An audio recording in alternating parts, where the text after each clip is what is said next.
The Big Sell Illuminati, where some of the best in the business discuss what's worked, what's working, and what's failed in selling big sales. Our panel of experts includes Clarity Seeker, a black belt of brands, our snarky marketer, Monique de Maio. CEO to CEO selling is his game. Fortune 500 in his lane. The Lex Luthor of the close, Mark Kennedy. The effective executive, a force on the boards, a buyer on fire, Tiffany Olson. David versus Goliath selling, the prince of process, Sun Tzu of big sales strategy, Tom Searcy. And that's your panel. Now it's time to talk about big sales. Welcome to the BSI Big Sale Illuminati podcast. And today we're just one down. We have our person who's the buyer on fire. Tiffany Olson is not available today, but she has allowed us to move forward. We have Monique de Maio, who is obviously our snarky marketer, and the Lex Luthor of the close, the man at the tee box hitting the ball as far as he can at the PGA. We have Mark Kennedy and me, the Sun Tzu of sales strategy, Tom Searcy. We want to talk about this whole idea of work at home, whether it works, the hybrid workplace. Pick out a favorite, but I will tell you we're 3 years into transformation inside of labor, maybe 4. Where geography seems to matter less, in-home, outside seems to matter less. Investment is shifting from office space. God forbid that you own a portfolio of commercial office space out there because it just dropped through the floor.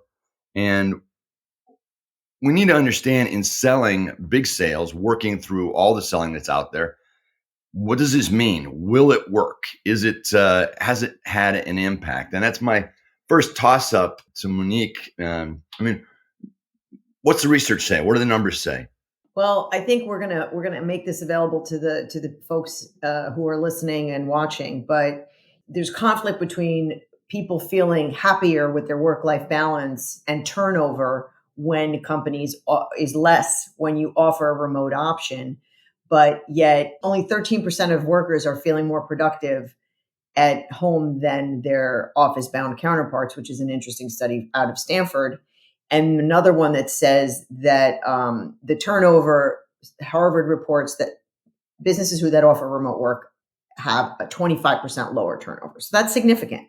Then the projected workforce from work from home in 5 years is expected to be around 36.2 million workers, or approximately 22% of the American workforce. That turns out to be an 87% increase from before the pandemic, which is significant. Well, I mean, you're talking about pre-pandemic to till what you're talking about in this state. You're talking about a double. In 5 years, we're doubling the number of people that are working from home, it's a sea change. Totally. I mean, there's a trickle-down effect to everything. It's like, when we spent 6 weeks in Europe and nobody blinked, right? They didn't care. They didn't know. Pick 2, pick 1, doesn't matter. People are, the Airbnbs now are offering rooms, like the whole point is it's a trickle down effect in the economy and how people think and how people approach business. But let's talk about, is it more effective and productive, right? So if you're selling, you've got a group of people that you got to harness from your organization. How many more freaking Zoom calls do you have to be on? Like, I want to kill myself. Well, so I'm going to throw in a couple other things. I think to countermand those statistics, Wall Street Journal comes out 2 weeks ago and says that on average, the American worker spends 40%, 2 days out of 5 in meetings or on phone calls or email. All right. So everybody gets to someplace else. I'm trying to work with a CRO right now.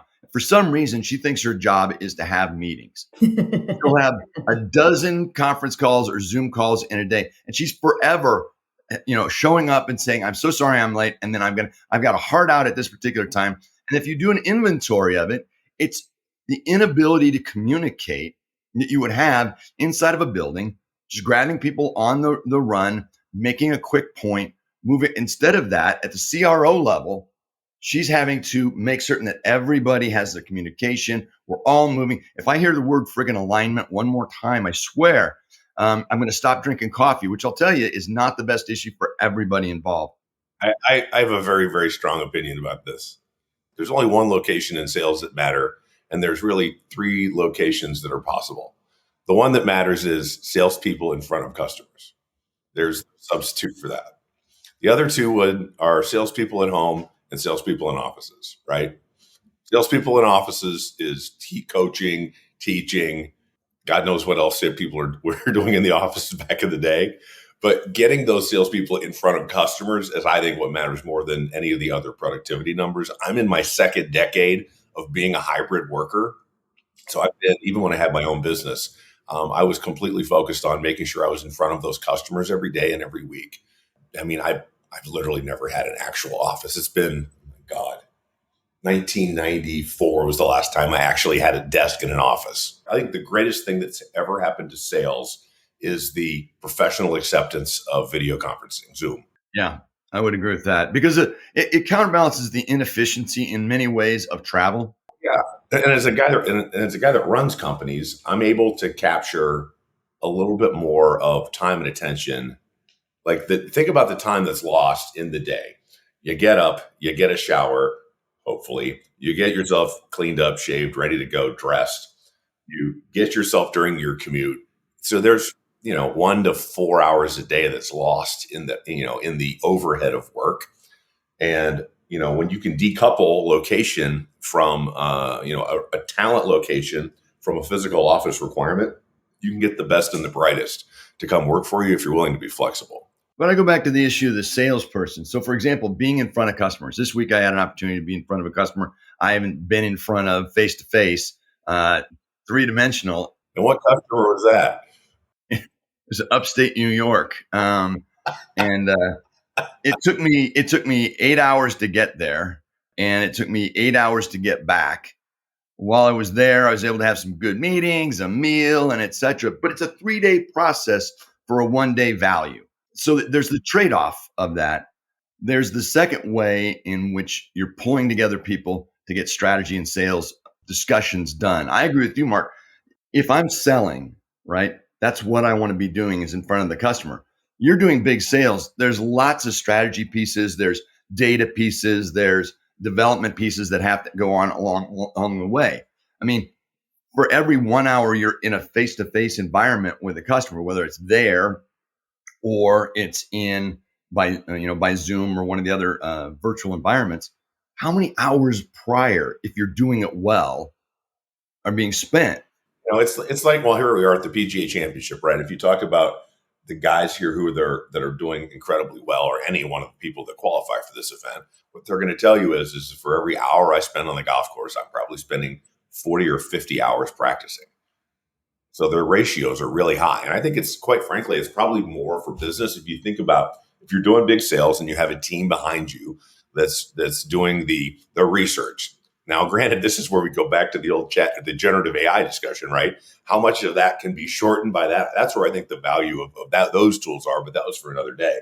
But, right now you probably are getting 40, 60, 80, maybe 100 hours of team prep time if you add it all up for that, 1 to 2 hours in front of the customer at a given time. There's a ton there. And that's where I think if you can capture you can take some of the friction out of that system for those 100 hours, you can maybe capture another, per resource, another 10, 12 hours a week that you could put back into it. Well, but I want to go back to the issue on the sales side to this degree. First of all, I always love the metrics measurement capability of sales. It's contracts, dollars paid, work provided, and et cetera. Unless you're addicted to something like Salesforce.com, where it's more of an activity kind of a tracking thing. Sales tracking wise, I'm addicted to two things: dollars and data. Salespeople are responsible for producing dollars and producing data that lets me derive feedback into my system so that I know what to do different and better next time. Right. I'm a huge fan of that. So here's the point I've got. I'm with Mark with what we're talking about, but I want to scrape back this 40% into that and go back to the idea that because we can, we do. I can bring everybody on the call. I can be half prepared if I'm a salesperson, or there's a couple of the folks that we work with, Mark and I have worked with, that if they're 10% prepared, it's a big day. So they show up because they can show up more often. They can wing it. We can we can move it over to another day if the meeting is not handled. And I'm talking about all the inside prep stuff, the pushback of the customers or the prospects. somebody moves out of the discussion, they can't be there that day or whatever. It's much different than when you show up at their offices. What happens is that what we're starting to see is the lengthening of the sales process, because you wind up with the ability and ease of changing out the cadence we would normally see in a series of face-to-face visits. That happens. You drop off, or you come to a meeting late, Monique, because you're our buyer, right? In the sake of this scenario, you come late, all right? You plop into this from something else. You're immediately shifting out to something else. While I'm talking to you, your notifiers are popping up on the side there, and I don't have your attention the same way. So I think for many, many places, the productivity goes back up. But if I'm Mark's metrics, those are buried in the statistics here that we've got. I'm forever now looking for a different kind of yield than what the ones that Stanford and Harvard and Wall Street Journal are looking for. So you have a sales leader who's listening to this podcast, and their people are chirping in their ear, I want to work from, wherever. And right now they're either hybrid or they have a designated, 2-day, 3-day thing. How are you hiring now? Are you hiring location independence, Mark, Tom? Yes. You're just saying, do the job. This is your quota. This is your territory, whatever the context is. And I'll check in with you in a couple months to see if you're still on track. Like, how does it work for you? Yeah, so I think hybrid isn't, as much as I like it, it's not unicorns and rainbows. The downside of hybrid is I already know what I'm doing. Like, am I the best at what I do? I don't know at times, but I already know how to sell. I've been trained by the sales strategist sensei of sales strategy for 20 years. And I've probably forgotten as much. But the people who are getting into it right now are the ones that need that mentorship. And that's where the hybrid thing is really a lot more difficult. And it's not so much that they miss the skill, the skilling, the upskilling. They miss the nuance. They don't get to see the pace and the cadence. It's hard to share the intensity of the work process through it. Like there's a craft to, dare I say, it's almost like it's the style of how you go about it and developing your own by seeing what you like in other people's style and crafting. And like, I feel like I'm not sure I've ever had an original idea, but I feel like I've had a whole lot of great people that I've worked with. I've taken little pieces from each of them. And I think that's where you miss that interaction. And it isn't just during the office hours. It's after the meeting in the bar. It's in the restaurant with the clients. It's all that. And I think we're still getting a lot of the client interaction, but it's the individual team interactions that we've lost. So to answer your question more directly in a roundabout fashion, the realities of, I think, where the marketplace is for top sales talent now is, unless you are one of the absolute destination resume companies, right? If you are SpaceX, or if you are, still Google, or if you are, Meta, or whoever, if you're not one of the top tier brands in a given industry, I think because so many companies are hybrid or almost fully remote, most companies now have some kind of a hybrid model.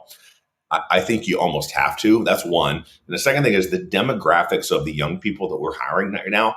Think about what happens. So I've got, I have kids that span, my youngest kid is 17 and my oldest kid is 24.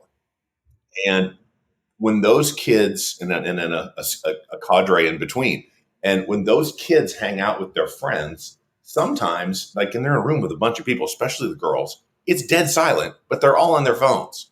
That notion almost implies that they're only together out of sort of basic convenience. They're okay being separated if they need to be and connecting with people electronically. So they're so native digital that way. I think that group almost demands it. And then the other thing I would say is I have a guy that works for me. Let's just call him Kyle. It has nothing to do with his actual name. He is a terrific salesperson. I've worked very closely with him, mentoring him with him. And it has been largely the first couple of years, it was in an office together. And then when COVID hit, we went our separate ways, but we get together at least once a month or every other month. But he completely lives a lifestyle where he's like, I'll make my number. But I'm also going to spend 6 weeks in, skiing in Utah at a given time. And he does. And that's the flexibility that makes the job here appealing to him. And there's that, that tug. Now, if Kyle wasn't a high producer and wasn't a high performer, 6 weeks 6 weeks skiing in, at Alta would be the last 6 weeks he worked at Terakeet, but he makes his numbers. So if you're hiring a Kyle, you don't know if he's well. Yes, you do, because they post everything on Instagram. Amen. There's that. So my children are the same sort of in the same bucket as yours, of 22 and 26. I can't tell from their behaviors whether or not, I think they need mentorship as well. The junior level people need that hands-on. And can they get that from a virtual environment 100% of the time? No, they can't. And they may not act like they want it, but they crave it. And when they have someone that is around them that is clearly good at what they do, or clearly successful at what they do, they go after that type of mentorship and they'll take it. That's where the difficulty really is in this combined hybrid environment. We just expanded our sales team. We added 3 more folks. We went from basically 2 direct dedicated sellers to 5. And 2 of the 3 that we just added are, I would call, early career professional women. First time that they went from basically the account side of the business, which is client success, client engagement, issue escalation, basically being like the president of an account team, to the big sales side. So actually leading the sales process. And that transition with them is going to, like, that is, that's what's happening. Like right now, what we're talking about, that is what they're involved in. They're, here at the event, they're meeting with the PGA, they're meeting with our clients that are here, they're hanging out with me, they're going out to dinner, they're doing all that kind of stuff. And, as they step into this, the challenges there are, how do we get them connected enough? How do we continue to drive that mentorship? How is their progress along this path towards becoming a professional going to move in this environment? Is it going to move as fast as it was as an office? I don't think it will. That's the part of this that I'm afraid of. The productivity that I'm going to get out of them, because I'm going to ask a million things of them, that's easy. It's, can I get them coached up? Will they get the right soft side of the game? Because that's, at the end of the day, when we get down to it, it's the understanding, it's the ability to read people, it's the interpersonal side of this that makes you figure out how to connect, and how do I give confidence to people, and how do I give confidence to clients? All that matters. Yeah, it's the EQ, not the IQ. So you hired them for their IQ, but you really are hoping that they develop EQ so that they're more successful. My company has a very, I always called it kind of an insular culture, because it was a company from a small town. It was kind of the best game in a small town. And there became this really important area that has, having the company IQ is what we've called it, is kind of an important thing for how to navigate the hierarchy. And they're super high on that, super high on their domain understanding, super high on all the intelligent elements of our business and our industry. They've developed our value proposition largely alongside of me and even ahead of me. And then the question will be, can they apply that to this process? And how do you influence and how do you persuade? Those are going to be the interesting things in this environment. And I know companies are doing it well and companies are doing it poorly and struggling with it. I think it's one of those things where I think the data is too early to tell on this. I think the productivity numbers in this area around hybrid, I think the samples, I think the measurement side of it is so difficult, right? Earlier, what the heck is really productivity when it comes to sales? Well, let me interject a couple of pieces. One of the great tools that we have on this video calls is you can record it. I think that's a transition that sales leaders have to really take advantage of, which is, if you want to understand, hey, you missed this opportunity here, you didn't see that, you're not reading the room, and etc. You do have some opportunity to go back and take them through the video and simply say, let's watch this together. And because, there's that whole idea of what you like to call reps, right? Yeah, get your reps. And so to get your reps in, you can, if you're thoughtful and intentional about it, you can get a lot of reps in with a salesperson, 4, 5, 6 recorded calls. You take a morning, you go through that and say, what are we seeing that we're missing in this? What's the question that we could ask there? So you can get more reps if you use the tool. Many of us have been to videotaped role-playing experiences, right? But the problem is they're not real. You're not in front of real customers. Tom, it was part of the screening process for those new reps. And we put them through recorded Tom and I basically tag teamed that we were a CMO and they had to sell to us. And we absolutely just bang, bang, bang, bang, bang. Could you imagine trying to sell to the two of us? I would have such a headache. They did. I mean, one of them had to go into a program. But I will tell you this much, though, to the issue of the video call, that was an experience that was real in the idea that they will both be, or all three of them that were candidates, will be in an environment like that in a digital environment. So it's a different kind of, the fact is that you're getting interviewed or you're getting challenged in a way that you'll get interviewed or challenged potentially much of the time that you've got. I'd push back on the metrics a little bit. Well, before you get off that, have either one of you ever been on an actual sales call where you were selling and you recorded it? No. I haven't either. And I thought about it before because for just teaching purposes, right? Hey, look, watch this. Look how they moved when I said this. I don't have that yet. Right? It's a shame. I'm trying to figure out a way to socially or professionally or socially do it. It just feels awkward. Because when you get in these calls, it's part of the problem of difficulty. You're doing a podcast. You're like, oh my God, I know I'm going to say something stupid, but just how stupid? Well, so I would say two things. I would say two things. One is the obvious, which says, look, for everybody's use, there's a lot of information. So people are missing today's session. It's unfortunate that that's going to happen, but it does happen for all of us. Where we're going to record this and we're going to send you a recording of it from the customer so that you've got it for the people that are on your team that are not able to watch, which they'll never watch it, and the people on our team so they can go through it as well. So that's the easy, soft intro. You're going to get customers who are going to say, I don't want to do that. Your answer is fine. Typically then in some way, whether audio or whatever, you can record it and listen to it. These are for the purposes of education only. You don't know if it'll work because you haven't asked.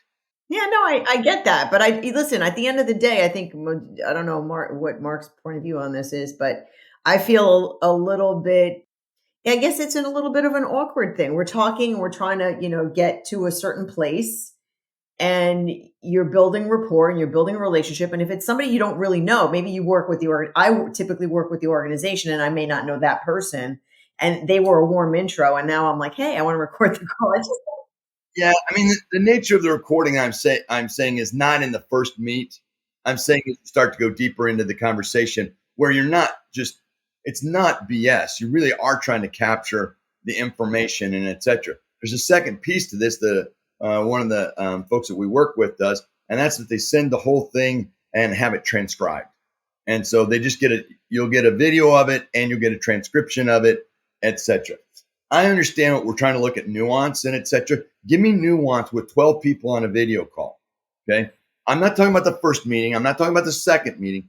I'm talking about where the pieces, where you start to get the peer-to-peer conversational approach. And that is going to be challenging. It's going to be different. And I always say that you can get a great yes from a senior person, but the no from the next level down can oftentimes trump the size of the yes that you got from the higher up level person. Our goal is that the higher up level executive will push the initiative through the organization. Sometimes it works, sometimes it doesn't. A lot of times, what do you get? You get pushback internally. You're not there to understand what the internal pushback is. That's why we wind up with the peer-to-peer, kind of approval or disapproval. The IT person, what kills most of these companies? Most of the big deals out there in one way or another touches IT. Yeah. It's IT or compliance. They'll kill it every time.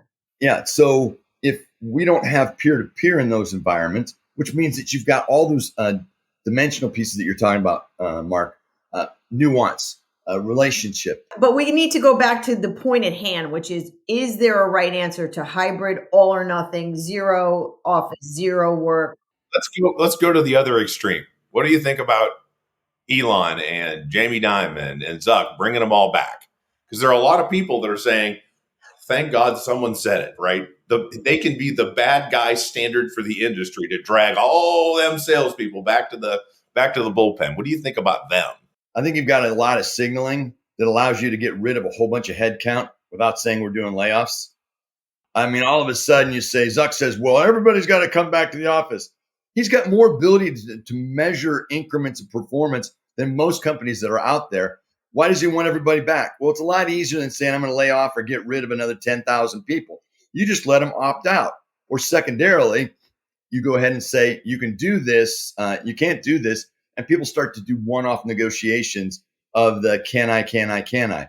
Big fanfare about we're all going back to the office. Let's go count the number of square feet in 2 years that they still have in this. Everybody has to come back to the office. I don't buy it. I think it's a ploy. I think it's a smart ploy to make this all about that. And then you go ahead and get rid of what you don't want to have. And the other folks that come on board, when you interview them or expect them to do work or whatever, they have an expectation. So once again, it's not an entitlement. I get to work hybrid because of, instead, it's a benefit that's provided. Right now, people are expected, well, look, it's not even part of their compensation.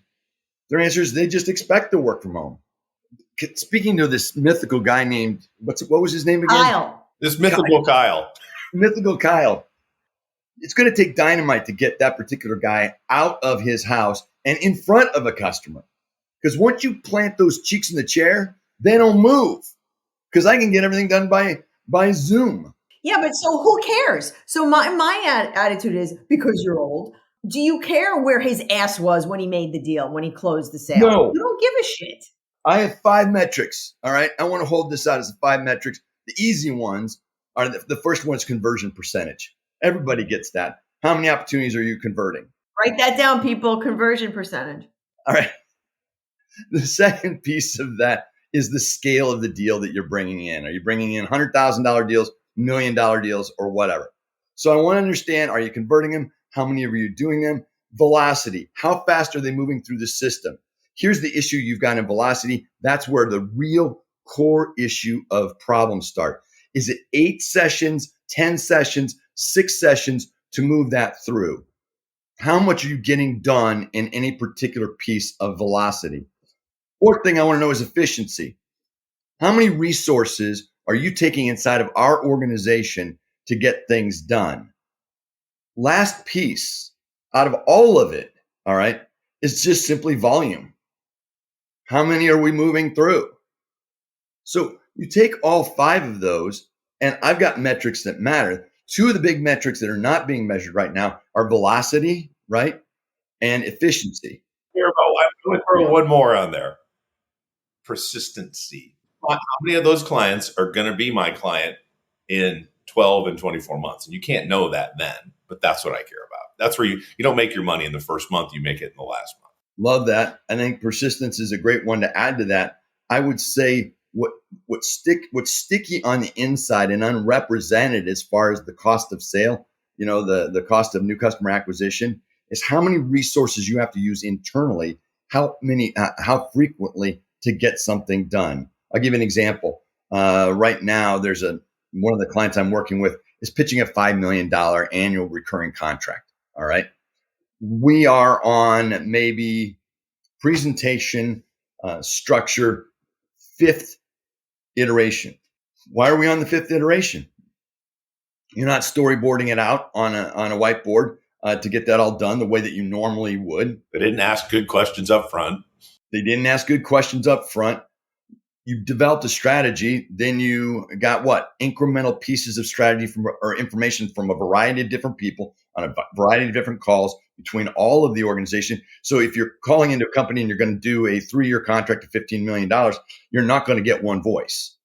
You're going to get a variety of voices, and each one of the voices in those different departments is going to have something that's going to be important to them. So you got to go ahead and carve that all in to make certain that everybody is fed, and most importantly, your executive buyer. By the way, what you're talking about, the integration or the ability to put together multiple points of view and compromises, is one of those skills that you should make a note about for another future podcast, because it is one of the uniquely valuable skills in big sales selling.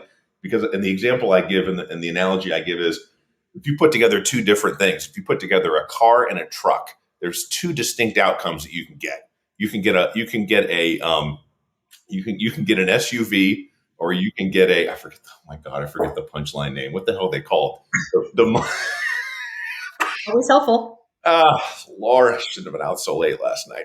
What the hell are they called? Those things with it was the car. It was the car with the truck bed behind it. What was it called? I forget the name. It was El El Camino. Camino. El Camino. El Camino. El Camino. Thank you, All right, Nate. start the joke over. I think it might be funnier that I screwed it up. The point you were making, go ahead and hit the punchline of value. You've got to figure out the right set of compromises. That's the key. And that issue right there comes back to, for me, is some of the tools that you can have and some of the practices you have to teach. Velocity and efficiency, those particular pieces are above and beyond just the normal measures. Because most of the time we just say, I want you to hit your number. As if Kyle, mythical name, hit his numbers on his own. Like if he just showed up. All right. So we didn't answer the question. Is Zuckerberg, Diamond, all the ones on Wall Street, you think that it's a scam? Mark's saying it's. I think they sit as the standard for the basis to point towards for anybody that wants to do it. Well, I do remember Melissa, whatever her name was from Yahoo, that shit. It was like 10 years ago when she pulled that. Remember? Yeah, but it was pre-pandemic. That's what I said. It was about 10 years ago. So she got a whole boatload of stuff. The point is, I think there's sales leaders listening to this conversation saying they're not giving me an answer. Well, I think it depends. The answer is it depends. It depends on your industry sector. It depends on what you're selling. It depends on how you communicate with clients to begin with. It depends on how you collaborate. Like in financial services, being in separate offices, it doesn't work all that well sometimes. If you're on a desk, obviously you can't be on a desk remotely. You know, I get what you're saying.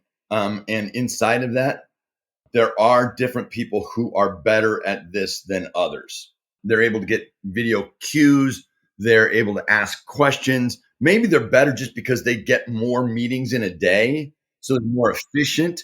There's a friend of ours, Patrick McGowan. He runs a company called Punchin', and it's a video presence company. All right. So his address or whatever contact information will be in the notes with the statistics that the Monique opened up with, which will be the stats. Those will be in the notes as well. But Patrick's whole point is you have to control, just like you would control how you would show up in a meeting and who had what roles and what do they do and how do they look and et cetera. I mean, you're not going to walk into, one of the Fortune 500 and everybody just gets to decide that day what they're going to wear when they walk into the meeting.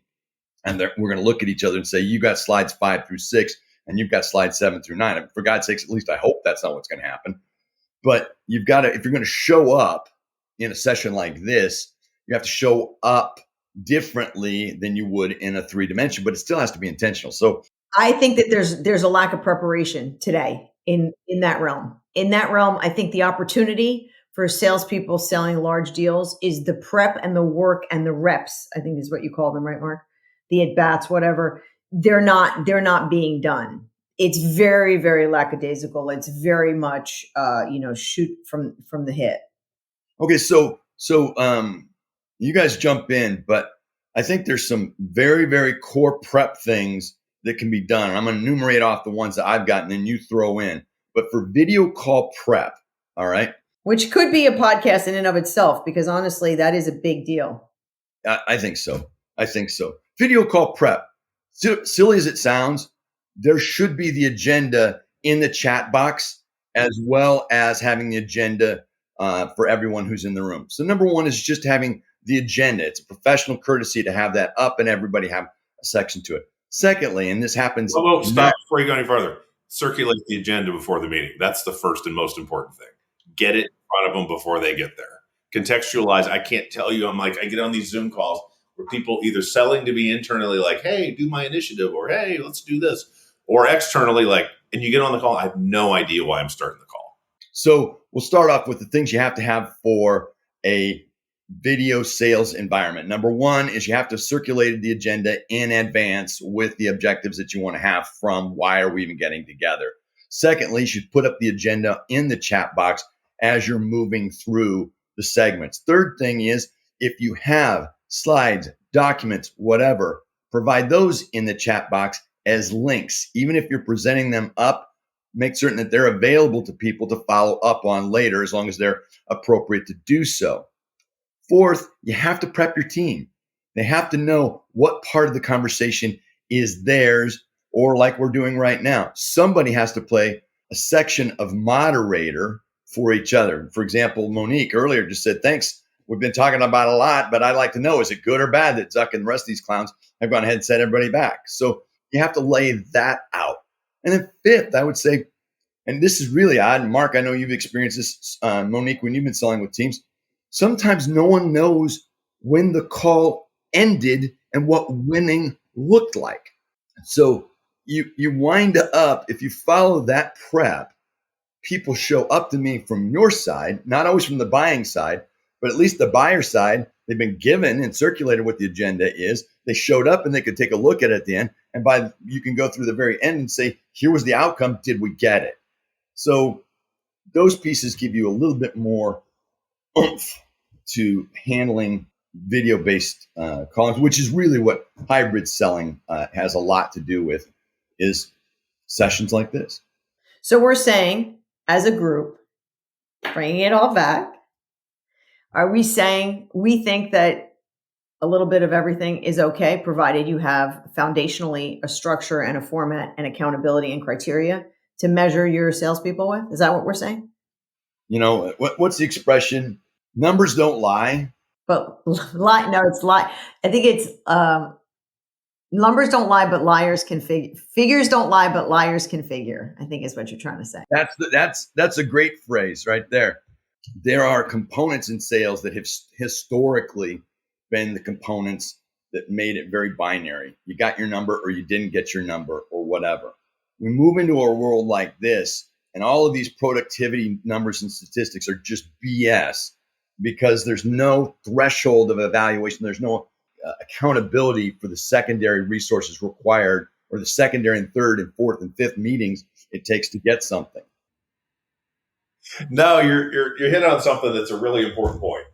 And it's something that's largely completely lost on customer acquisition cost metrics, which is what really good salespeople tend to do. And I think this is one of those little nuggets. What really good salespeople tend to do is they hit the most senior resources in their business, the people that are leading the technical people, the people that are leading the subject matter experts, and they tap into them for their support in the sales process, because it doesn't hit the gross margin line. It's SG&A. So it just goes into this mythical thing called overhead. And they hit those numbers, and therefore the CAC numbers get completely skewed. And I think there's that. If you really want to know where the soft spot of sales acquisition cost is, go talk to the most senior person in a department and get them to help you. You just hit the key game, the key game around relationships. You can tell the difference between good and great salespeople. Great salespeople are loved by the senior executives in the department heads inside of those businesses. They are loved. Oh, because they know they know that they're going to close, so they love that. Well, no. They just go get the love. Resources are never expended at the same rate for everybody inside of a company. So if I'm somebody that they like on the inside, I get to go to the front of the line when I say I need my proposal done, I need the analysis completed, I need whatever. I jump to the front. Why? They like me. All right. I'm easy to work. I'm complimentary. I don't just hit them on the head with a hammer. Good salespeople still can get productivity by just pounding on people saying revenue, but they can't get to the front of the line. That's right. So let's talk about how the implication of location and building the relationships to get them to the front of the line. Well, when I just expanded that sales team in our organization, one of the key criteria I did, and I know this is going to sound a little bit, I don't know if it's going to sound arrogant or what, but I did it because I knew the people I was going to add had the self-confidence. I already had a relationship with most of them. I had a relationship with all of them, but I knew the ones that we picked had the self-confidence that when I saw their number on the phone, I'd take the call and I would help them. I don't mean that about everybody, because and that says something, because I spent some time with them in an office, right? So there was that got it started. And in the remote environment, they still figured out a way to stay connected.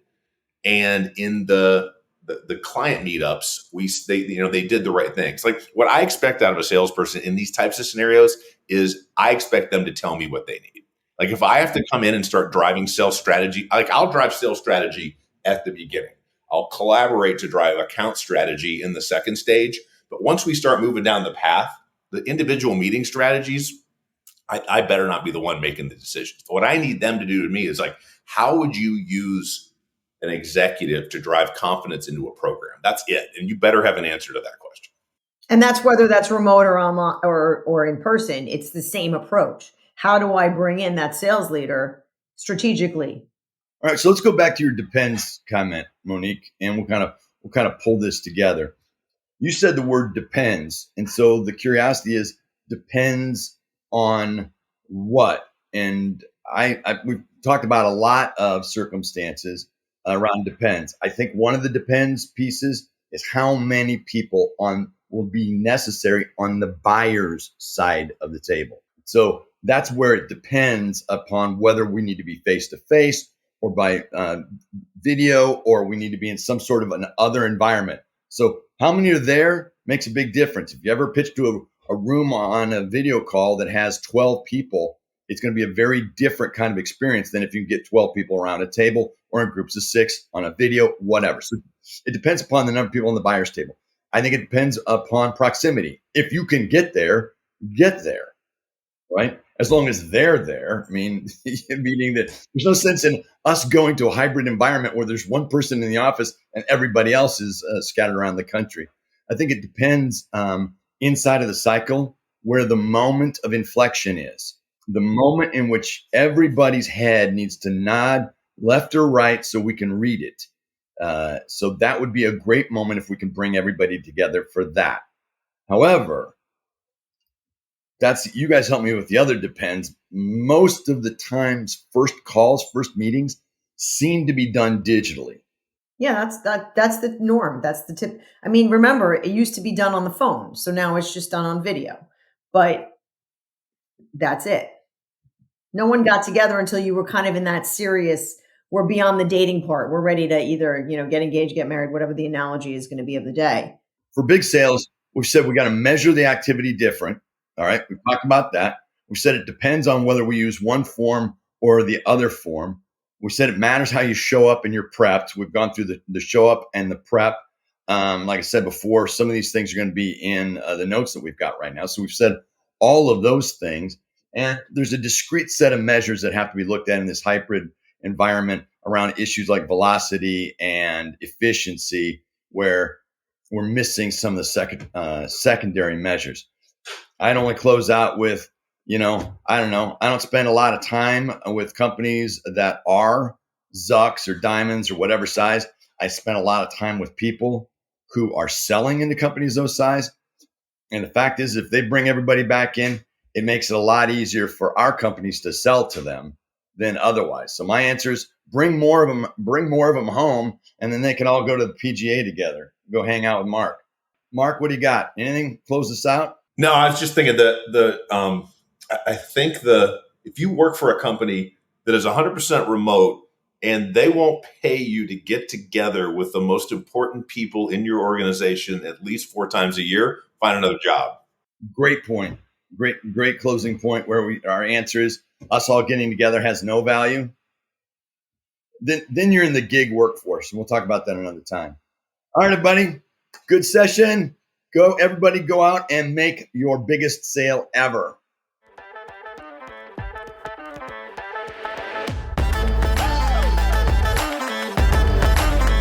Thanks for listening to the Big Sale Illuminati podcast.